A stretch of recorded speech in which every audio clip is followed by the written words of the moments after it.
শুন আর মসিগো যারা ছোট হয়ে গেছে কি জন্য আমার মায় বাপটুকু বাবা বিহা করতে লেট করে দিয়েছিল ছোট হয়ে গেছি বুঝতে পারলি আর শোন কালো জানিস কি জন্য হয়েছি ওই যে ছোটবেলা থেকে একটু লাল জল খাবার অভ্যাস ছিল ওই জন্য আমার কালো মানে গায়ের রঙটা একটু কালো হয়ে গেছে তবে দাদা ইয়াদের মতন পিড়ি ছিল আমাদের দরকার নাই বলো না কেন কোথাও এক গিলে চুয়ান মদ খেয়ে পড়ে থাকিব তাই তো পিড়ি ছিল চক্করে পড়িব না নাকি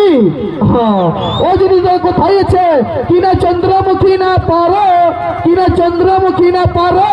আর রাত में দুপেক মারো আর জিন্দগি গুজারো একবার ঝাড়ি গোলগোল হতে তাহলে হয়তো কি তো তবু এর কম্পিটিশনে চক্করে পড়ব না আর মসিগো কি ফটার ফটার করছে না ইয়ে তো ভালোবাসার জানো কিরকম আমাদের সঙ্গে প্যার মহাব্বত করবে আর বলো না বিয়ে কার সাথে করবে যাদের মাথায় বাবা চুন নেয় সরকারি চাকরি তাদের সাথে ইয়াদের প্যারও আর